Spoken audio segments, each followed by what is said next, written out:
All right, folks, we got a mountain of news today. Lots going on. This may take more than our usual 15 minutes, although I guess we got to try to close by 9:30. So we got a lot to talk about. First, you can see right at the top there, NASDAQ, SPY, ARK, they're all down. There was a tsunami of news regarding a macro situation. The most recent being that just came out was a jobs report that was seemed pretty good. I think it was better than expected. Unemployment's still low. When that number came out, actually, futures took another leg down. We're in that mode where good news is bad news and bad news is good news. And the logic behind that is if the economy is still strong, then that means the Fed can still be hawkish. And if the economy is getting weaker, that means they could be dovish sooner. So we've seen that price action react like that recently in recent days. However, on the flip side, you could see Coin and Tesla they had opposite news in terms of jobs. Coin posted a blog posting yesterday that they're rescinding many job offers for people who haven't started yet. So that garnered a lot of attention. It's getting a lot of attention on social media. Some people upset about that. So that's a Coin doing a hiring freeze. And then we have Tesla with comments and email apparently that Elon Musk sent his executives that got leaked out or reported somewhere that he wants to cut staff by 10%.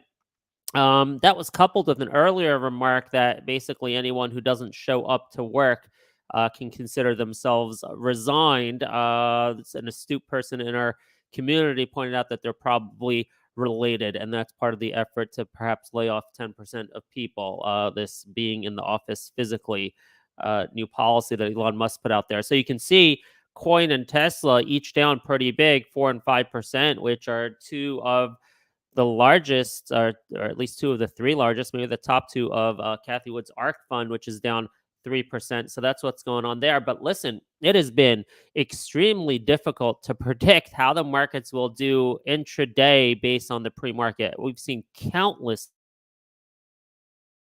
where you're red in the morning, you close green, you're green in the morning, you close red. This is a very, very difficult market to trade, and I'm not sure anyone should be making decisions based on this and saying, oh, the Nasdaq's down 1.4%, let me short today, or in pre-market, the Nasdaq's up, let me go up. It's not that simple. A lot of chop. So hopefully we can find some trade ideas with individual stocks that could buck the overall market trend based on the strength of the catalyst. And that's hopefully what we try to do here every morning. So we're going to go through a few of the stocks we talked about yesterday just to do a post-mortem analysis to see if those are good trade ideas and how yesterday worked out. We will do that as we go down here. But first, I also want to point out, before I get to Twitter, apparently there was also negative commentary on Apple. I don't have it in my news feed, but there was an analyst who put negative commentary out. I'm trying to get those comments. I think it was Morgan Stanley. Don't hold me to that, though. All right. So some negative commentary on Apple, 2.5% down. And also there's a death cross here. You see that? The red line going below the pink. That's a 50 going below the 200 on the daily moving average. That's... I don't know how reliable that is. All right. I've seen that not work many times. Okay. But a lot of traders look at that. I'm more about the weekly charts. If you want to, are we on the weekly? We are on the weekly. And yeah, I've told you my target for a long time is probably closer to the 1 teens on Apple over a number of quarters, as I think they're inevitably going to have to lower guidance and not meet earnings, both because of demand issues and also because of profit margin squeeze. So I still holding that position. Now, Twitter came out with some news this morning that a regulatory waiting period has expired. Now, I'm pretty sure that people who are in the know could have calculated that, and that would have been today, but I guess a lot of people are not in the know, at least not in pre-market. So the stock is up 1% on that news in pre-market. Interesting, Twitter, they're putting lots of statements out in the last couple of weeks, basically trying to get this acquisition to move forward at 54.20. They've mentioned it multiple times, even in the press release this morning, stating, at the pre-agreed price or at the negotiated price or at 54.20 even. I think they said this morning. So they're very eager to try to get this done at 54.20. I really don't know what's going to happen here, and I don't have any recommendations how to trade this at all. Okay, so but for those of you who think you can trade it, there you go. I'm updating you on the news and the catalyst. So I want to bring up a bunch of stocks. Now, obviously, the macro doesn't look great this morning, but a lot of these charts, man, there's a lot of individual charts which look fantastic. We're talking about stocks that are breaking above either the 20 or 50-day moving averages and also with like W bottoms. Okay. There's one right here in air. There's several of them. All right. I don't have them all ready to show you, but um, based on just this air chart and a few other charts like that, I am thinking it's time to maybe tiptoe back into our story trading VIP picks, which I completely like got rid of over the last 6 months or so for the most part, except for like DRIO, Rumble, and a bunch of new FANG stocks. So, in any case, like Identiv used to be one of my favorites, and I'm not back in it. I'm thinking it may be time. You can see over here, it broke the 20 DMA recently, trying to do battle with the 50 DMA. These are all exciting, fast-growing tech companies. Air, Identiv, RELL, PLAB. We know about PLAB. PLAB's at a 52-week high because of that explosive earnings report that just came out, the beat and raise. So actually made some good money on PLAB.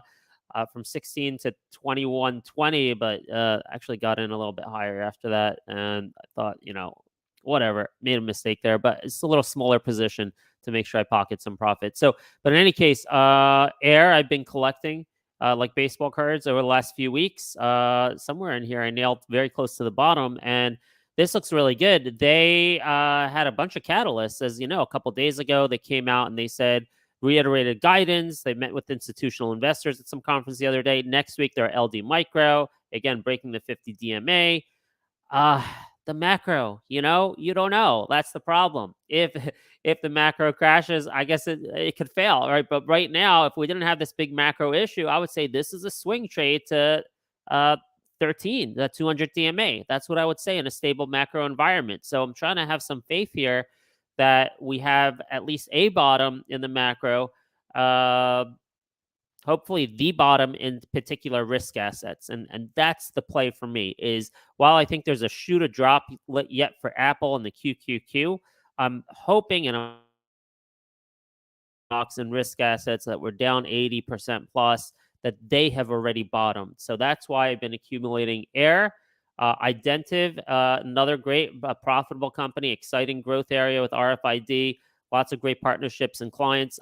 So this is one I didn't buy yet, but I'm thinking of adding it to my IRA at some point here today, next week, whatever. We'll see. Okay.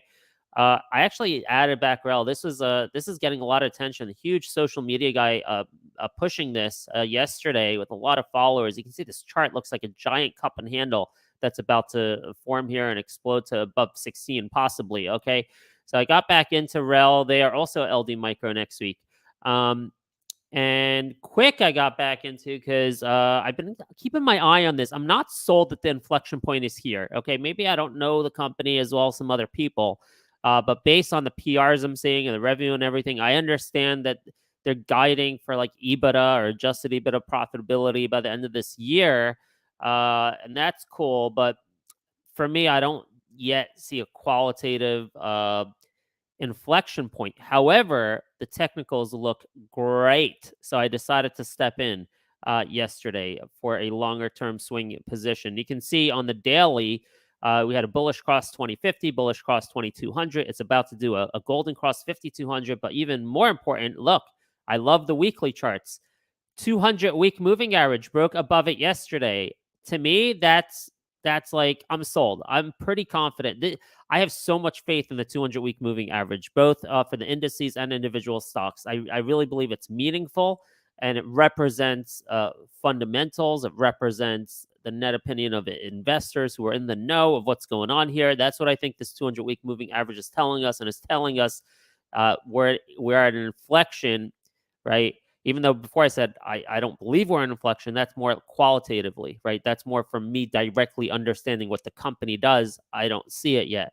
But looking at technicals as a proxy, the market's telling me it's inflected. And this 200-week moving average, I think this can go to 10 plus. Perhaps it's turned the corner. Perhaps it has, okay? So I'm contradicting myself a little bit there, but I cannot ignore the 200-week moving average, and I'm in it. So before we get to CHWY, I just want to note, yesterday we put out 3 trade ideas out there: REWalk, XELB, and Spartan. Now, I did trade some of these. It's important to know that plans change during the day, right? Market's very dynamic. You got to see how things play out. You can't just blindly buy some in the morning and hold it to the end of the day if you're trying to day trade catalysts and things like that, which I am doing in my trading account, right? So some of this worked out, some didn't. I did end up making money on REWalk. It didn't hit my target. It was just weak. It had a lot of resistance here. So I was fortunate enough to get in at just under $1, and I ended up selling, at around 102, 103. So I made a little bit of money. So it's just weak, and I'm not interested in getting back in this at this point right now. All right, maybe when it hits the 20 DMA, but the catalyst came and didn't react great, so I'm probably done with REWalk. Made a little bit of money. What's the other one? XELB, I put out there. That did okay if you had a good location, a good entry and exit. It was up. I did trade this a little bit. I forget if I made money or not on that, though. If I did a little bit of money, wasn't a huge trade for me. All right, I was moving money around, going to different areas, so possibly even lost a little bit of money. But XELB also was a decent idea yesterday. And the third one we put out there was Spartan, which did great, had great earnings. And you see this very often on great earnings. You have this early morning gap, which then crashes in the morning and then goes up the rest of the day. I pointed this out yesterday with the PLAB chart. I expect something like that to happen, hopefully, with DRIO when they come out with their killer news one day. We'll get a gap. The gap's not really showing here as much, but in pre-market it was gapped higher and then it went down, right? It kind of usually tries to fill the gap and close at least where yesterday. This one overshot, it went even negative, so that was a little bit surprising because they had a great report. But anyway, so I did not play this, but I put that out there, and if people took this, that turned out well too. So we had like 3 decent ideas yesterday, but the market was like up crazy. There were so many other things that were doing much better, including LILM, which I ended up playing and made some money on. I think I got in at like 279 as I saw it moving, and I sold at like 292, missed the top. So I made some money on LILM. So this was on our watch list. We talked about it, right? So when I see something like REWalk not working out or XELB, that's one of the moves I probably made was I sold XELB, something like that, to get some capital to trade LILM from 279 to 292. So you got to be dynamic. You got to see how things trade in the morning. Now, a couple things. Yesterday, I ended up going CHWY. I made a lot of money on CHWY, actually. Pointed out to me by a couple different people. The report looked good, huge short position, and it just kept going up most of the day. So that worked out well. I was hoping to play this again today, and maybe I will. I don't know. It's just with the macro, it's hard, but this may even be a good opportunity that the Qs are down and it's down 2.5%. Maybe I'll trade that a little bit, but it's a little bit of a gamble. Any of these day trades are. All right. What else did I want to show you? News on DRIO. DRIO came out with 3 studies this morning. It says 670, but that's not really meaningful. 2,000 shares, and the ask is now 650. Okay, this is publications they put out, studies they put out to prove that their platform works. 3 separate studies, a bunch of data they put out there. So that's good. They put that out occasionally, and that may be necessary to win insurers in the future. Not the big news yet waiting for. MOGO, I have this and I'm holding it overnight, and I may hold it. This is with some help of collaborative research with Neeraj from our community. MOGO is like a financial app like SoFi, like Square in Canada, and they've launched a beta version of trading, stock trading, and crypto trading, and it's expected to be full launch by the end of this month. People are getting invitations to join. That's what caused this pop a few days ago over the weekend when people started getting invites to join the app. There's a huge important resistance level here at the 20 DMA. This can move to like $2. So yeah, I've been trying to trade it in and out a little bit with this volatility and with that catalyst. But at this point, I think I'm going to be holding, and I did overnight. I think I'm just going to hold this, even though the macro may take it down. If there is a crash in Qs or whatever, it could go back to the, below 110 or something. But based on the research, the collaborative research we've done, I think we know the story behind the trade here. And with the catalyst is coming, and when that catalyst is coming, I think the technicals are going to take this to about $2. So I am holding that, and we'll see what happens with that. 2 minutes left. All right, SIGA. SIGA is talking at the WHO today on monkeypox. If you've been playing that, I have. Never overnight. I'm day trading this basically at support levels, and when catalysts come out that there's more monkeypox. So that's worked out great. Mostly made good bets on SIGA. GOVX is a sympathy play. I don't advise it. I don't think it's if you're going to play monkeypox, go with SIGA. That's a legit company. GOVX is just like a $20 million, whatever. It's just a play. I would not go with GOVX. All right, we're watching RIBT. This failed to break out a couple times at 75 to 80 cents. That's the range. It's got to break 80 cents to go to $1. So I still own it. Swing position for me. And that's it. And, those are some ideas. Catch you up with the news. Catch you up with some catalysts. LD Micro is next week. RELL will be there. AIR will be there. A bunch of others. I put all the tickers in the room. So if you are an advocate for one of those stocks, if you previously presented it, if you're going to be at LD Micro, make sure to please. Oh, wow, look at Coin. Oh, poor Kathy Woods. Coin is down 6.6%. Tesla. Oh, poor Tesla bulls. 5.7%.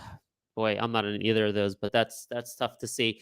So in any case, guys, I have some personal time off this weekend. I won't be able to make our Sunday night weekly meetup, and I'm not going to be on Monday either. Oh, boy. So no Sunday night or Monday morning show. We'll continue collaborating throughout the day today, and I'll be back online Tuesday.